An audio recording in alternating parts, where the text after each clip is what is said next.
Hello అండి. ఇవాళ అయితే నేను రొయ్య పొట్టు టమాటో కర్రీ అయితే చేద్దాం అనుకుంటున్నాను.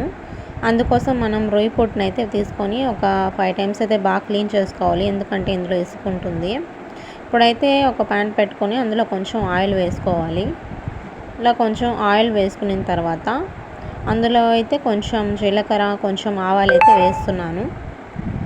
ఇలా ఆవాలు, జీలకర్ర వేసిన తర్వాత ఇవి కొంచెం బాగా ఫ్రై అయిన తర్వాత ఇందులో అయితే మనం కట్ చేసుకున్న ఆనియన్స్ అయితే వేయాలి.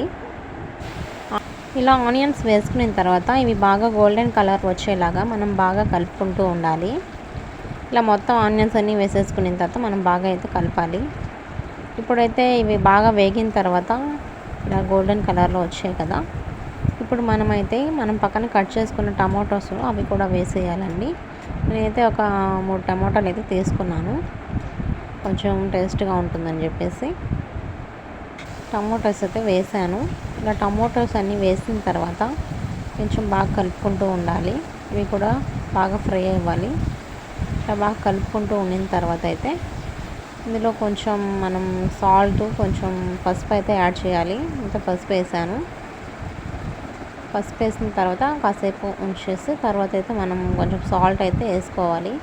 అయితే ఒక 2 స్పూన్స్ అయితే వేసాను. అలా వేసిన తర్వాత ఇవైతే బాగా కలుపుకుంటూ ఉండాలి. ఇలా బాగా కొంచెం టమోటో అయితే కొంచెం జ్యూసీగా అయ్యేలా మనం కొంచెం బాగా కలుపుతూ ఉండాలి.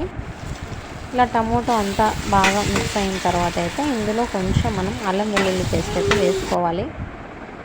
అల్లం వెల్లుల్లి పేస్ట్ వేసిన తర్వాత అయితే కర్రీ చాలా టేస్ట్ వస్తుందండి. ఇలా వేసేసుకున్న తర్వాత అయితే మనకి అల్లం వెల్లుల్లి పేస్ట్ అయితే పచ్చి వాసన పోయేలాగా మనం బాగా కలుపుకుంటూ ఉండాలి. చూడండి, ఇలా బాగా కలుపుకున్న తర్వాత ఇందులో అయితే మనము ఇందాక రెడీ చేసుకున్నాం కదా, కలుపుకుంటూ ఉన్నాం కదా, క్లీన్ చేసుకున్న రొయ్య పొట్టు అయితే ఇందులో నేను వేస్తున్నాను. ఇలా బాగా ఇది మొత్తం మిక్స్ అయిన తర్వాత అది రొయ్య పొట్టు అయితే వేసేసుకుంటున్నాను. ఈ రొయ్య పొట్టు వేసిన తర్వాత అయితే మనం బాగా కలుపుతూ ఉండాలి. లో ఫ్లేమ్లో పెట్టుకోవాలి. హై ఫ్లేమ్లో పెట్టినట్లయితే మళ్ళీ మనకి అడుగంటుతుంది. ఇలా వేసిన తర్వాత అయితే బాగా కలుపుతూ ఉండాలండి. బాగా కలుపుతున్న తర్వాత ఇందులో అయితే నేను కొంచెం కారం మనకి ఎంతవరకు సరిపోతుందో అంతవరకు నేనైతే కొద్దిగా కారం అయితే వేసాను. ఒక 2 స్పూన్స్ అయితే వేసాను. మీరైతే మీకు ఎంత కారం అయితే పడుతుందో అంతవరకు వేసేసుకోండి. ఇందులో అయితే నేను ధనియాల పొడి వేస్తున్నాను. ఫ్లేవర్ ధనియాల పొడి వేస్తే ఇందులో చాలా బాగుంటుందండి. మీరు కూడా ట్రై చేయండి.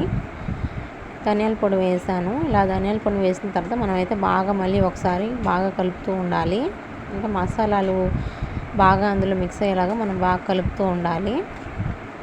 ఇలా కలుపుతూ ఉన్న తర్వాత అయితే ఇలా బాగా కలుపుతూ ఉండాలి. ఇప్పుడు ఇందులో అయితే మనం కొంచెం వాటర్ అయితే వేసుకుందాం. మన కర్రీకి ఎంత కావాలో అంత వాటర్ అయితే వేసేస్తున్నాను.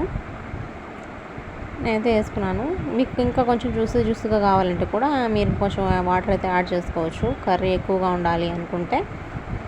ఇవన్నీ వాటర్ అయితే వేసేసాను. ఇలా వాటర్ వేసిన తర్వాత ఉప్పు, కారం చూసుకోండి. ఒకవేళ తక్కువ ఉంటే సాల్ట్ యాడ్ చేసుకోండి. ఇలా మూత పెట్టేసేయాలి. ఇప్పుడు మూత పెట్టేసిన ఒక 5 మినిట్స్ 10 మినిట్స్ ఉడికిచ్చేసిన తర్వాత మూత తీసి చూస్తే మన ఫైనల్ కర్రీ చూడండి, ఆయిల్ అయితే పైకి తేలుతుంది కదా. ఇప్పుడైతే మన కర్రీ అయితే రెడీ అయిపోయినట్లే. చూడండి, చాలా బాగా వచ్చింది. స్మెల్ అయితే చాలా బాగా వస్తుందండి. స్మెల్ చూస్తే తినేయాలనిపించేస్తుంది. మీరు ఒకసారి ట్రై చేయండి. కర్రీ చాలా బాగా వచ్చింది, చాలా బాగుంది. మీరు ఒకసారి ట్రై చేయండి. అలాగే ఈ కర్రీ మీకు నచ్చినట్లయితే లైక్ చేయండి. అలాగే మన ఛానల్ని అయితే సబ్స్క్రైబ్ చేసుకోండి. Thanks for watching.